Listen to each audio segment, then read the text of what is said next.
आज एक ऐसी बीमारी के बारे में हम चर्चा करेंगे जिसमें जो भारत है वो कैपिटल बन चुका है, जिसका नाम है थैलेसीमिया। थैलेसीमिया बीमारी किस तरह से बढ़ रही है हमारे देश में, इस बीमारी के क्या कॉजेज हैं, क्यों हो रही है, इससे कोई अवेयर नहीं है आज हमारे देश में। इसी बीमारी पर आज हम चर्चा करेंगे और इस चर्चा के लिए आज हम जिस शख्सियत से बात करने जा रहे हैं वो खुद एक थैलेसीमिया पेशेंट है।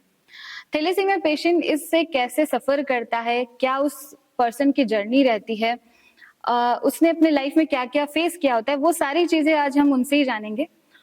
आज हम मिलने जा रहे हैं वर्षा पवार से, जो एक थैलेसीमिया पेशेंट है और वो खुद कैसे इससे सफर कर रही है, उनसे पूरा डिटेल में जानेंगे। तो मिलते हैं आज हम वर्षा पवार से।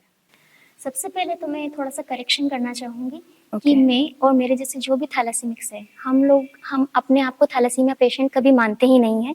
हम लोग थैलेसीमिया वॉरियर हैं जो कि अपनी ज़िंदगी की जंग को बहुत अच्छे से लड़ रहे हैं और अच्छा मुकाम हासिल कर रहे हैं। तो अगर आप थैलेसीमिया पेशेंट अपने आप को नहीं मानते हैं तो मैं जानना चाहूंगी कि सबसे पहले कि थैलेसीमिया क्या है, कैसे होता है ये, और पूरा डिटेल में एटलीस्ट आप मुझे थैलेसीमिया के बारे में पहले बताइए। ओके, थैलेसीमिया एक आनुवंशिक रक्त विकार है, यानी कि इसे ब्लड डिसऑर्डर बोल सकते हैं, जो कि पीढ़ी दर पीढ़ी ट्रांसफर होता रहता है। तो थैलेसीमिया का होने का कारण यही होता है कि थैलेसीमिया, पहले तो प्रकार बता देती हूँ कि थैलेसीमिया दो तरह का होता है, थैलेसीमिया माइनर और थैलेसीमिया मेजर। थैलेसीमिया माइनर वो होता है जिसमें व्यक्ति को ब्लड नहीं लगता है, वो इस जेनेटिक प्रॉब्लम से ग्रसित रहता है, लेकिन उससे इस बात का अवेयरनेस रहता ही नहीं है। वो एक नॉर्मल जैसे आप लोगों की तरह दिखने वाले ही होते हैं, उन्हें नहीं पता होता है कि वो एक ऐसा जीन कैरी किए हुए हैं जो कि वो अगली जनरेशन में ट्रांसफर कर सकते हैं। तो जब ऐसा होता है कि जब एक थैलेसीमिया माइनर दूसरे थैलेसीमिया माइनर लड़की से शादी करता है तो उनके होने वाली संतान में 25% चांसेस होता है कि वो थैलेसीमिया मेजर होंगे। थैलेसीमिया मेजर यानी जिन्हें ब्लड लगता है, थैलेसीमिया माइनर वो जिन्हें ब्लड नहीं लगता है। और 50% चांसेस होते हैं कि वो थैलेसीमिया माइनर बच्चों को जन्म देंगे और 25% बचे हुए उसके अंदर वो नॉर्मल बच्चों को जन्म देंगे। तो थैलेसीमिया मेजर का होने का कारण यही है कि माता पिता को अवेयरनेस नहीं रहती है कि वो एक अपने अंदर डिफेक्टिव जीन कैरी किए हुए हैं। और थैलेसीमिया मेजर का ये रहता है कि वो दो डिफेक्टिव जीनों को अपने अंदर लिए हुए रहता है। जैसे मैं एक थैलेसेमिक वॉरियर हूँ, तो मेरे अंदर माता पिता के दोनों डिफेक्टिव जीन हैं, यानी मेरी मम्मी और पापा में एक डिफेक्टिव जीन है और एक नॉर्मल जीन है, और मेरे पापा में भी सेम एक डिफेक्टिव और एक नॉर्मल है। तो उन दोनों का एक एक डिफेक्टिव जीन मुझ में मिल गया है, तो मैं मेजर बन गई। और मेरे जो दोनों भाई हैं उन दोनों में एक में थैलेसीमिया डिफेक्टिव जीन आया है और एक नॉर्मल जीन आया है, तो वो माइनर बन चुके हैं। और मेरी सिस्टर वो नॉर्मल है, उसके अंदर मेरे मम्मी पापा के दोनों नॉर्मल जीन आए हैं, तो वो नॉर्मल में हो गई। तो इस तरीके से थैलेसीमिया को समझ सकते हैं कि शादी से पहले थैलेसीमिया माइनर का टेस्ट यानी HbA2 टेस्ट करवाना कंपलसरी होना चाहिए। या तो सरकार भी इसमें सहयोग कर सकती है जागरूक करने में, या वो कोई ऐसा नियम बना सकती है कि शादी से पहले आप कंपलसरी करें, या फिर लोगों को भी इतनी जागरूकता होनी चाहिए कि वो इस बीमारी का टेस्ट करवा कर ही शादी करें। कुंडली मिलान ना करके रक्त मिलाप करेंगे तो ज्यादा बेहतर रहेगा, ताकि आगे की पूरी लाइफ जो है उसको अपन सेव कर सकें। हाँ बिल्कुल, आगे की जनरेशन को हम थैलेसीमिया ग्रसित होने से बचा सकते हैं। इस चेन को हमको सिर्फ ब्रेक करना है, इसका कोई इलाज नहीं है कि आपका विकार ठीक हो जाएगा, बस हमें इस चेन को ब्रेक करना है। उससे अपनी आगे आने वाली जनरेशन सुरक्षित रहेगी और इस बीमारी से पीड़ित नहीं होगी। जैसे आप बता रहे कि आप थैलेसीमिया वॉरियर हैं, पर सबसे पहले ये चीज कि आपको देख के बिल्कुल भी नहीं लगता है कि आप थैलेसीमिया वॉरियर हैं। तो आपने खुद को कैसे मेंटेन किया और अभी तक आप कैसे, क्या क्या आपको दिक्कतें आई वो भी हम जानना चाहेंगे। जी, इसके लिए मुझे बहुत ज़्यादा मेहनत करनी पड़ी है, क्योंकि आसान नहीं है एक नॉर्मल लाइफ ऐसे जी पाना। शुरुआत में तो मैं भी अपने आप को वही समझती थी कि मैं एक थैलेसीमिया मेजर कैसे बन गई और मुझे ही क्यों है, मेरे बाकी भाई बहनों को तो नहीं है, वो तो बिल्कुल नॉर्मल है, उनकी लाइफ एकदम नॉर्मल चल रही है। मैं ही क्यों हर 15-20 दिन में हॉस्पिटल के चक्कर लगा रही हूँ, मुझे ब्लड लग रहा है, दूसरों के रक्त पर मैं निर्भर रह रही हूँ। तो मेरी स्टार्टिंग की जर्नी से ही मैं शुरू करना चाहूँगी कि कहाँ से मैं नेगेटिविटी से निकल के पॉजिटिविटी में आई हूँ। तो जब मैं 10 साल की थी तब तक मैं बिल्कुल नॉर्मल रही, मतलब मेरा हीमोग्लोबिन हमेशा लो रहता था, 6-7 ही रहता था, पर इतना माइंड नहीं किया कि क्यों रहता है। और मेरी स्टार्टिंग की जो पढ़ाई थी वो अजमेर में हुई, तो मैं वहीं रहती थी। तब तक मैं बिल्कुल सही थी, बिल्कुल स्वस्थ थी। थोड़ा थोड़ा हेल्थ इश्यूज चलता रहता था, कभी फ्रैक्चर होना, गिर गए तो जल्दी फ्रैक्चर होना मेरे को बहुत आम था। तो 10 साल तक कुछ प्रॉब्लम नहीं हुई। फिर जब मैं ज़्यादा बीमार रहने लगी तो मेरे पापा मुझे रतलाम लेकर के आ गए कि शायद कुछ प्रॉब्लम है, हेल्थ इश्यूज़ बड़ा है, तो इसलिए लेकर आए। फिर मेरे सारे टेस्ट वगैरह हुए, जो कि इंदौर चौइथराम हॉस्पिटल में मेरा पहला डायग्नोस हुआ कि मैं थैलेसीमिया मेजर या इंटरमीडिएट कह सकते हैं से ग्रसित हूँ। और मुझे डॉक्टर ने कहा कि इनको जब भी ब्लड की ज़रूरत होगी आपको ब्लड लगवाना ही पड़ेगा, बिना ब्लड लगाए आप सर्वाइव नहीं कर पाएंगे। तो वो मेरे लिए और मेरे फैमिली के लिए बहुत शॉकिंग था, क्योंकि ऐसी डिसऑर्डर को मैं कैरी कर लिए थी जो कि जिसका इलाज ही नहीं है। तो ऐसा लग रहा था कि मतलब जीवन का अंत हो गया है, या फिर अब मैं क्या करूंगी आगे, मैं कैसे ठीक होंगी। तो काफी डिप्रेशन वगैरह सब कुछ छोटी उम्र में ही आने लग गया था कि मैं कैसे जी पाऊंगी। मम्मी पापा भी बहुत टेंशन में थे कि कैसे ठीक कर पाएंगे। तो उस चक्कर में उन्होंने, जहाँ पे भी ऐसा लगता है कि यहाँ पे इलाज हो सकता है इस हॉस्पिटल में, या फिर आयुर्वेदिक, होम्योपैथिक, हर तरह का ट्रीटमेंट जो जैसा कहता है तो वो अपनी बच्ची को ठीक करने के लिए लेके जाते। तो मतलब मुझे उम्मीद रहती थी कि मैं शायद यहाँ से ठीक हो जाऊंगी, मैं वहां से ठीक हो जाऊंगी। तो कहीं से जब सफलता हासिल नहीं हो रही थी और हमेशा यही जवाब मिल रहा था कि नहीं, इसे ब्लड डिसऑर्डर है तो ये तो हमेशा रहेगा और आपको हमेशा ब्लड लगाना ही पड़ेगा। तो बस ये चीजें चलती रहती थी। और हीमोग्लोबिन में बहुत ज्यादा डाउन कर लेती थी। मैं जिद पकड़ लेती थी कि मुझे ब्लड नहीं लगवाना है, मुझे ऐसी लाइफ नहीं चाहिए, मुझे तो मरना मंजूर है पर मुझे दूसरों का ब्लड नहीं चाहिए। ऐसे करते करते मैं ना हीमोग्लोबिन 2 या 3 पे भी चली गई थी मैं। और जब लगने लगा ना कि सांसें उखड़ रही है, ऐसे तड़प के मुझे नहीं मरना है, तब मैंने सोचा कि नहीं, अब मुझे जीना तो ऐसे ही है, तो क्यों ना इस बीमारी को मैं एक्सेप्ट कर लूं और इसके साथ ही जीना शुरू कर दूं, तो शायद मेरी लाइफ आसान हो जाएगी। उसके बाद मैंने कंटिन्यू ब्लड ट्रांसफ्यूजन लेना शुरू कर दिया था। तो अभी हर 20 दिन में मुझे ब्लड लगता ही है और मैं अपना हीमोग्लोबिन हमेशा मेंटेन रख रही हूँ, ताकि मुझे दूसरी तरह की परेशानियां ना आए जो ब्लड की कमी से आती है। तो आपको यहाँ पे रोकना चाहूंगी, फाइनेंशियली भी आपको इसके लिए बहुत देखना होता हाँ होगा। जी, आपको बिल्कुल। ब्लड, मेन चीज सबसे पहले तो ये भी आप बताइए कि थैलेसीमिया में क्या करना पड़ता है, उसको रोकने के लिए क्या करना पड़ता है। जी, अ, एक थैलेसीमिया पेशेंट को कैसे अपने आप को ठीक कर रखना होता है उसी के बारे में। हाँ। तो थैलेसीमिया में आपको कुछ ज़्यादा सावधानी रखने की ज़रूरत नहीं है। थैलेसीमिया में सिर्फ 2 मुख्य बातें हैं जिन्हें हमें फॉलो करना है, कि एक तो सबसे पहले कि हीमोग्लोबिन डाउन नहीं होने देना है। अगर आपका हीमोग्लोबिन 10 के आसपास पहुंच गया है तो आपको तुरंत एडमिट होकर के ब्लड लगवाना ही है। आपको कभी भी दिनों से काउंट नहीं करना है कि मुझे 1 महीने में लगता है, मुझे 2 महीने में लगता है या मुझे 20 दिन में लगता है। बस आपको अपने हीमोग्लोबिन से देखना है कि अगर वो 10 है तो आपको तुरंत एडमिट होना है, चाहे वो 10 दिन में हो गया हो या 15 दिन में हो गया, और आपको ब्लड अपने वजन के अनुसार लगाना ही है। अगर आप हीमोग्लोबिन अच्छा मेंटेन रखेंगे तो आपकी बॉडी की ग्रोथ अच्छी होगी, आपके फेस फीचर्स नहीं बिगड़ेंगे, और आपका जो डेवलप है, हार्मोन्स वगैरह बिगड़ जाते हैं बच्चों के, तो वो चीजें इसमें नहीं होगी अगर आपने हीमोग्लोबिन मेंटेन किया है। और दूसरी ये चीज कि जो ब्लड आप लगवा रहे हो वो बॉडी में जाकर के जो आयरन है वो डिपॉजिट होता रहता है, वो बॉडी से निकलता नहीं है। जैसे आप लोगों के इसमें आयरन है कि नॉर्मल रहता है, 10 से लेकर 300 तक की रेंज में रहता है, लेकिन एक थैलेसीमिक का अगर वो ध्यान ना रखे तो 10-12 हजार 20 हजार तक भी पहुंच जाता है, जो कि बहुत ही ज्यादा डेंजर है उनके शरीर के लिए। तो बस हमें आयरन को मेंटेन रखना है, उसके लिए जो जो प्रॉपर आयरन चिलेशन टैबलेट्स होती है जो डॉक्टर हमें लिखते हैं वो समय समय पर लेना है, और हीमोग्लोबिन को मेंटेन करना है। ये दोनों चीजों को अगर आप ध्यान से चलते रहेंगे ना हमेशा, तो आप अच्छी लंबी उम्र को पाएंगे, चाहे वो 60 साल हो या 70 साल हो। आप आराम से शादी कर सकते हैं, बच्चे पैदा कर सकते हैं, और अपने एक नॉर्मल लाइफ जैसे लोगों की होती है वैसे आप जी सकते हैं। बस आपको थोड़ा सा केयर करना है। तो जैसे आपने अभी बोला कि थैलेसीमिया पेशेंट को ब्लड लगवाना पड़ता है और उसे अपना पूरा ध्यान रखना पड़ता है कि आयरन की कमी ना हो और ये सब, बट अगर जब ब्लड चढ़ाने की बात आती है तो उसका कॉस्ट भी बहुत बढ़ता है। तो हर पेशेंट तो वो चीज नहीं कर पाएगा, या हर वॉरियर, सॉरी जैसे आपने बोला कि पेशेंट नहीं बोलना है, इज अ वॉरियर, तो वो कैसे उसको मेंटेन करेगा, यानी उसे ब्लड कैसे चढ़ा पाएगा। उसका पूरा ध्यान तो फिर यही रखना है कि उसे आयरन की कमी नहीं होने देनी है उसको अपने बॉडी के अंदर। तो इसके अलावा भी कोई प्रिकॉशंस है थैलेसीमिया पेशेंट के लिए, जो ब्लड चढ़ाना, आयरन की कमी या अपना सारा ध्यान रखने के अलावा, क्योंकि वो ब्लड कैसे चढ़ा पाएगा अगर उसकी हैसियत ही नहीं हुई तो हर 20 दिन में वो ब्लड चढ़ाना, इट्स वेरी कॉस्टली। हाँ जी, जी थोड़ा सा करेक्शन ये है कि हीमोग्लोबिन ज्यादा रखना है, आयरन कम रखना है। आयरन ऑलरेडी बॉडी में बहुत जमा हो चुका होता है जो कि liver, kidney, pancreas, pituitary, liver सभी में डिपॉजिट हो जाता है। तो हमें कम से कम आयरन रखेंगे तो बॉडी ज़्यादा सेफ रहेगी। तो बात आती है ब्लड ट्रांसफ्यूजन की, तो अपने इंडिया में वैसे ज़्यादातर सेंटर्स पे ब्लड बैंक बच्चों को, थैलेसीमिया बच्चों को फ्री ब्लड देती है।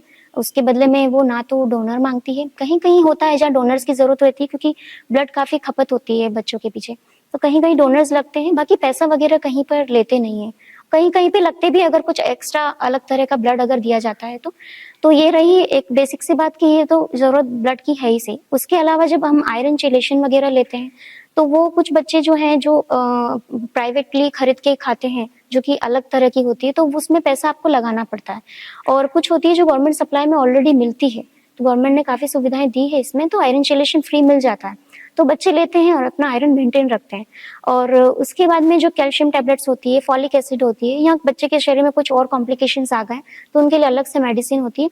तो खर्चा वैसे है तो सही ज़्यादा, क्योंकि एक खर्चीली बीमारी है, तो पैसा तो खर्च करना ही रहता है। लेकिन मेरा ऐसा मानना है कि अगर आप शुरू से ही बच्चे को अच्छी से केयर करेंगे, हीमोग्लोबिन ज़्यादा और आयरन कम रखेंगे, तो वो बच्चा दूसरी बीमारियों से ग्रसित होगा ही नहीं। उसका बॉडी डेवलप अच्छा होगा, तो उसको किसी और सप्लीमेंट की जरूरत रहेगी नहीं, तो खर्चा मिनिमम ही रहेगा। क्योंकि जहाँ से मैं अपना खुद का एक्सपीरियंस बताऊं कि जब मुझे अवेयरनेस नहीं थी, मेरा फेरेटिन 2016 में 9,500 से 10,000 के आसपास पहुंच चुका था, जबकि मुझे रखना था 1,000 के अंदर। वो मेरे लिए सेफ था। लेकिन जब इतना पहुंच गया तो मुझे पता था खर्चा तो होगा ही सही, क्योंकि उसके लिए मुझे डेस्फरल इंजेक्शंस लगाने पड़ते थे, और डेस्फरल इंजेक्शन लगाना भी आसान नहीं है। वो एक इंजेक्शन की कॉस्ट होती थी 160 रुपए, वो मुझे डेली के 3 इंजेक्शन लगाने ही पड़ते थे। और उसमें जो इंजेक्शन लगता है वो एक इन्फ्यूजन पंप के द्वारा दिया जाता है, और इन्फ्यूजन पंप की कॉस्ट है 40,000। तो 40,000 का पंप खरीदना है आपको, हर एक महीने का कम से कम 25,000 रुपए का इंजेक्शन का खर्चा, उससे होने वाले साइड इफेक्ट को रोकने के लिए दूसरे सप्लीमेंट्स लेना, इन सब का खर्चा मिला के आपके 25,000 रुपए आराम से होता ही है। पर अगर आपने ध्यान नहीं दिया तो, लेकिन अगर आपने शुरू से ध्यान दिया है तो वो खर्चा 10,000 तक रहेगा, इससे ज्यादा नहीं रहेगा। तो ये है कि अगर बच्चे अगर ज्यादा प्रॉब्लम्स में आ जाते हैं तो माता पिता पे आर्थिक बोझ बहुत बढ़ जाता है, और कई बार बच्चे पैसा ना मिलने से, सही ट्रीटमेंट ना मिलने से बच्चों की उम्र बहुत कम हो जाती है, और वो ध्यान रखना पड़ता हाँ, ध्यान देना बहुत जरूरी है इस चीज में। चलिए, ये आपने थैलेसीमिया के बारे में बताया, एक बेसिक अवेयरनेस। अब मैं आपके बारे में जानना चाहती हूँ। सबसे पहले एक छोटा सा इंट्रोडक्शन आप अपने बारे में दीजिए। हाँ जी। एज ए वर्षा पवार आप क्या हैं, और अभी बचपन से लेकर आपने अभी तक की जो जर्नी है वो भी थोड़ा सा डिटेल में या अपने हिसाब से बताइए। हाँ जी, बिल्कुल। मेरा नाम वर्षा पवार है और मैं 38 ईयर ओल्ड थैलेसीमिक वॉरियर हूँ, और रतलाम की प्रोफेसर कॉलोनी में मैं निवास करती हूँ। और घर में मतलब जॉइंट फैमिली में हम लोग रहते हैं, मम्मी पापा हैं, भैया भाभी हैं, उनके बच्चे हैं, तो सब साथ में ही यहीं रहते हैं। और पढ़ाई के बारे में भी अगर मैं बताना हाँ, चाहूँ एजुकेशन के बारे हाँ में जी। भी हम जानना चाहेंगे। जी, एजुकेशन थोड़ी सी कॉम्प्लिकेटेड रही है बिकॉज ऑफ हेल्थ इश्यूज, क्योंकि बचपन से सपना था कि मुझे मेडिकल फील्ड में अपना करियर बनाना है। ऐसा लगता था कि नहीं, बड़े होके इसी फील्ड में कुछ सेवाएं देना है।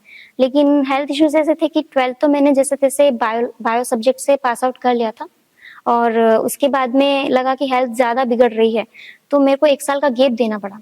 उसके बाद मैंने जब कॉलेज में एडमिशन लिया तो मुझे आर्ट्स लेना पड़ा, क्योंकि ज़्यादा बर्डन अगर मैं अपने हेल्थ पर डाल रही थी तो ब्लड जल्दी जल्दी कम हो रहा था। तो ऐसा लगने लगा था कि कहीं ऐसा ना हो कि ज़्यादा पढ़ाई का बर्डन अगर लूंगी तो ज़्यादा ब्लड ना लगने लग जाए। तो इस डर की वजह से फिर मैंने आर्ट्स लिया और अपना ग्रेजुएशन अपने आर्ट्स से किया। फिर उसके बाद में फिर मैंने PGDCA किया कंप्यूटर एप्लीकेशन में, और उसके बाद में फिर बिजनेस अकाउंटिंग भी सीखी। फिर उसके बाद थोड़ा और गैप दिया। उसके बाद समझ में नहीं आ रहा था कि सारे सब्जेक्ट तो मैं पढ़ चुकी हूँ, साइंस पढ़ लिया है, आर्ट्स पढ़ लिया है, कॉमर्स पढ़ लिया है, कंप्यूटर पढ़ लिया है, तो अब करना क्या है। तो मुझे एक लाइन ठीक से मिल नहीं रही थी कि मुझे एक्चुअल में अपनी लाइफ के साथ करना क्या है, क्योंकि एक तो हेल्थ इश्यूज जो चल रहे थे 2016 तक, वो तो मुझे फेस करने ही थे, उसके साथ में अपना करियर भी बनाना था, तो नहीं पता था। लेकिन जब मैं 2016 में बहुत ज़्यादा लग गया था कि हाँ अब बहुत इनफ हो गया है, और अब मुझे नॉलेज नहीं था अब तक कि मेरे को कैसे अपना ध्यान रखना है, कैसे रखना है। तो 2016 के बाद में मैंने कॉन्फ्रेंस अटेंड करी थी अहमदाबाद में। वो मेरा एक टर्निंग पॉइंट था लाइफ के अंदर, कि जब मैंने कॉन्फ्रेंस अटेंड करी, उसमें इंडिया के टॉप जो डॉक्टर्स होते हैं थैलेसीमिया के, हेमेटोलॉजिस्ट, वो सभी आए थे, और उसके अंदर गायनोकोलॉजिस्ट है या फिर और भी कई तरह के डॉक्टर्स जो आए थे, उन्होंने सबने अपना अपना लेक्चर दिया।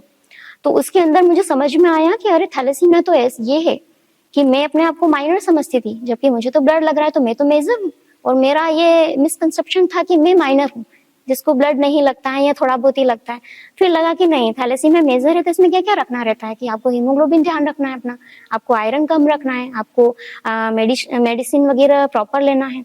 तो ये सब चीजें मुझे ध्यान आई, तो मेरे वहाँ के जो थैलेसेमिक गुजरात की जो एक एनजीओ है, वहाँ के जो प्रेसिडेंट थे प्रफुल्ल जोशी सर, जो अभी तो फिलहाल इस दुनिया में नहीं है, तो उन्होंने मुझे बताया कि वर्षा तुम्हें एक डॉक्टर से मिलना चाहिए जो कि तुम्हारा आयरन का लेवल चेक करेंगे, तुम्हारी कंडीशन चेक करेंगे, क्योंकि मेरा शरीर का कलर आयरन की वजह से बहुत काला पड़ गया था। तो मेरे को लगता था ये मेरा कलर नेचुरली है, लेकिन वो आयरन की वजह से है। तो जब मैंने टेस्ट वगैरह कराया तो पता चला मेरा आयरन बहुत हाई हो गया है, मेरा हीमोग्लोबिन बहुत डाउन है, जिसकी वजह से मेरा स्प्लीन बढ़ा हुआ है, लीवर का साइज बढ़ा हुआ है। तो डॉक्टर ने मुझे जो जो चीजें बताई कि आपको अब ये चीजें करना है फॉलो, तो मैंने शुरू किया वो लेना सब कुछ 2016 से। उसी के साथ मुझे एक और लाइन मिल गई कि मुझे अपना करियर किसमें बनाना है, क्योंकि मुझे लगने लगा कि जैसे मैं पढ़ी लिखी होकर भी और अच्छी सिटी में रहते हुए भी अगर मुझे नॉलेज नहीं है थैलेसीमिया को कैसे ध्यान रखना है अपने आप को, तो मुझे लगता था कि बाकी लोगों को भी नहीं होगा इस चीज के बारे में ध्यान, और वो लोग अपने बच्चों को ठीक से ध्यान नहीं रख पाएंगे और बच्चे भी अवेयर नहीं हो पाएंगे। तो फिर उसके बाद में मेरे को लग गया कि नहीं, मुझे सोशल वर्कर बनना है और मुझे ये जो नॉलेज मैंने गेन किया है वो मुझे बाकियों तक भी पहुंचाना है, ताकि जो सर्वाइव मैंने किया है, जो स्ट्रगल मैंने किया है अपनी लाइफ में इतने वर्षों तक अज्ञान होकर, तो वो जानकारी उनको शुरू से रहेगी, उनको पता रहेगा, क्योंकि हमारे वक्त बताने वाला कोई नहीं था, लेकिन अब उनके वक्त पे हम बताने वाले हैं और हमारा एक्सपीरियंस उनको बहुत काम आएगा। तो हम लोगों ने फिर उनको बताना शुरू किया। धीरे धीरे मैं एमपी के काफी सारे लोगों से मिली जो ऑलरेडी सोशल वर्क कर रहे थे थैलेसीमिया में, तो हम लोगों ने मिलकर के एक टीम बना ली।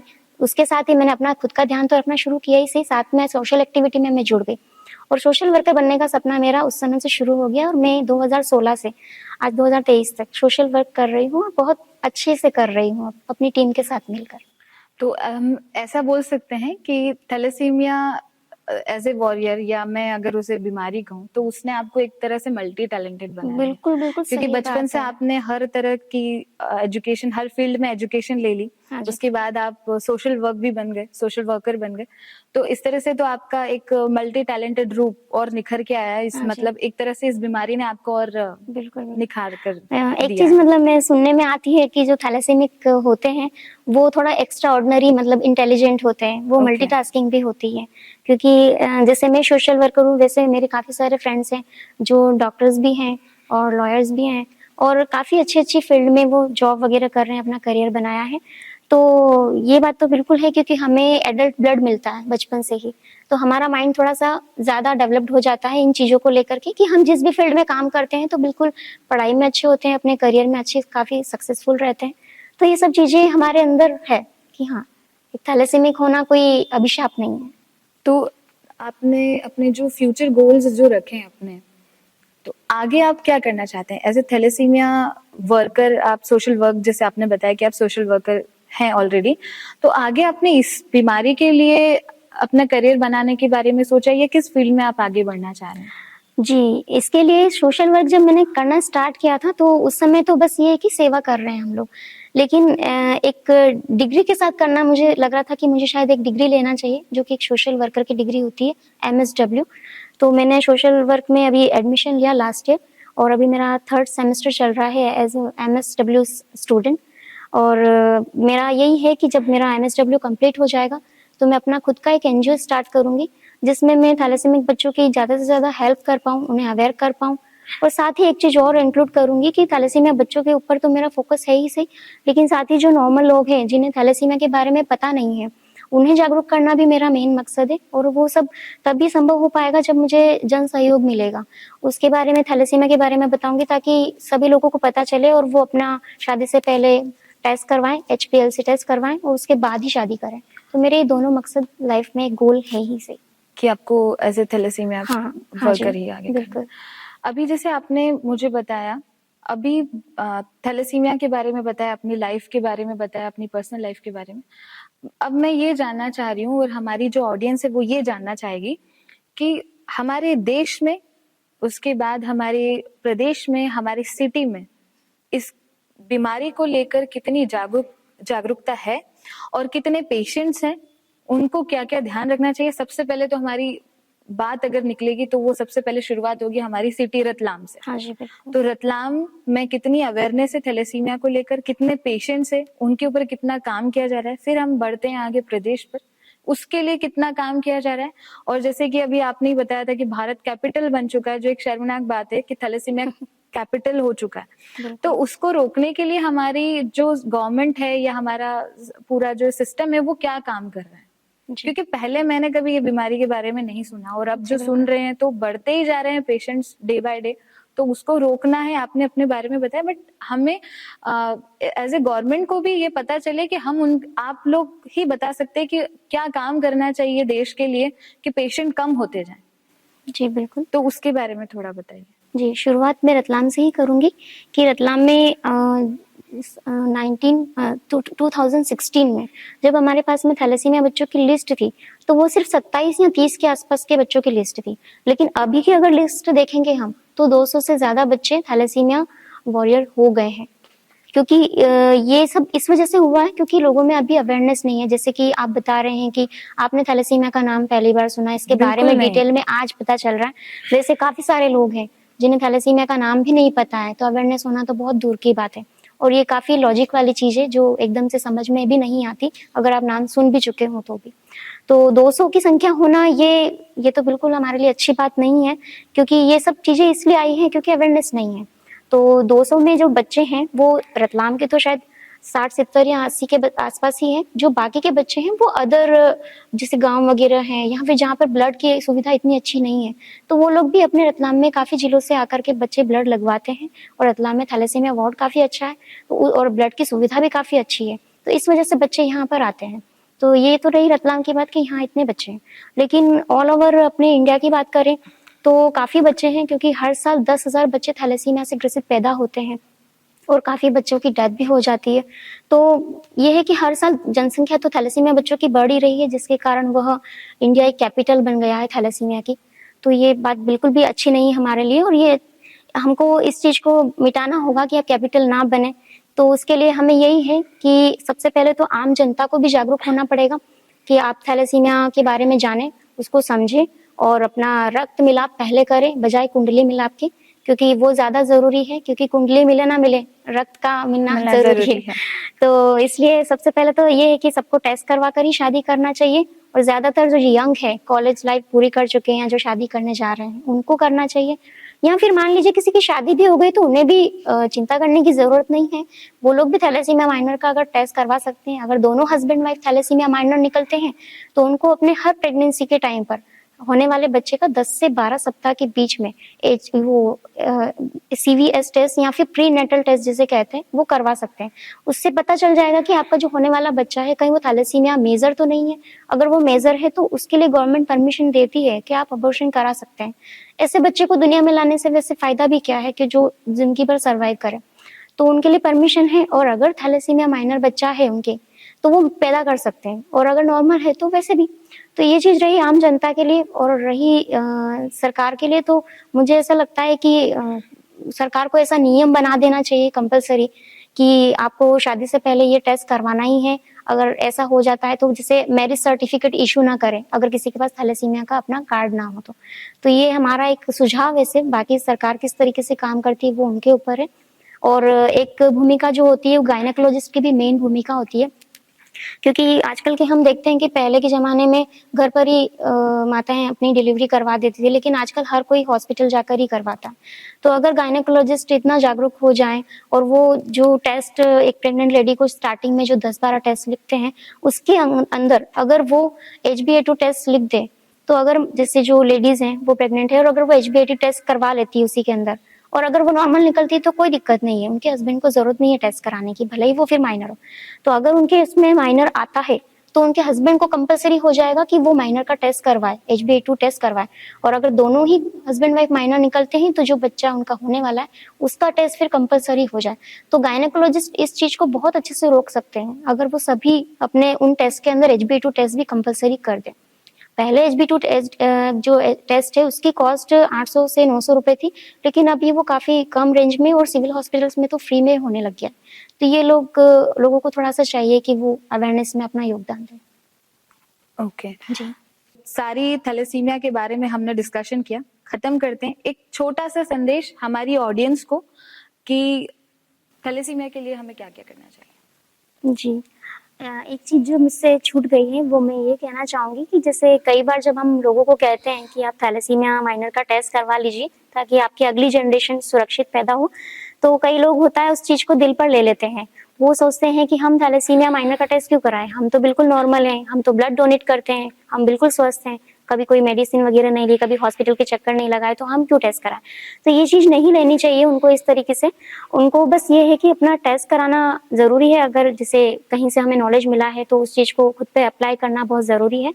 तो मेरा सभी लोगों से सिर्फ यही निवेदन है कि अपना शादी से पहले HbA2 टेस्ट ज़रूर करवाएं और अपने परिवार में भी इस तरीके की जागरूकता फैलाएं। अगर अभी आपको पूरा नॉलेज हो चुका है तो आप भी अपने परिवार में, अपने फ्रेंड सर्कल में, अपने जान पहचान वालों में ये जागरूकता जरूर फैलाएं कि आप शादी से पहले HbA2 टेस्ट करवाएं या फिर संतान होने से पहले HbA2 टेस्ट करवाएं और अपने आने वाली जनरेशन को पूरी तरह से सुरक्षित रखें। सो मैं थैंक यू बोलना चाहूंगी वर्षा पवार आपको, जो आप यहाँ आए और हमारे चैनल के माध्यम से पूरे देश को, हमारे रतलाम को और पूरे मध्य प्रदेश को आपने जागरूक किया। इवन पूरे इंडिया को, ये सभी देखेंगे, आपने सबको थैलेसीमिया के लिए जागरूक किया।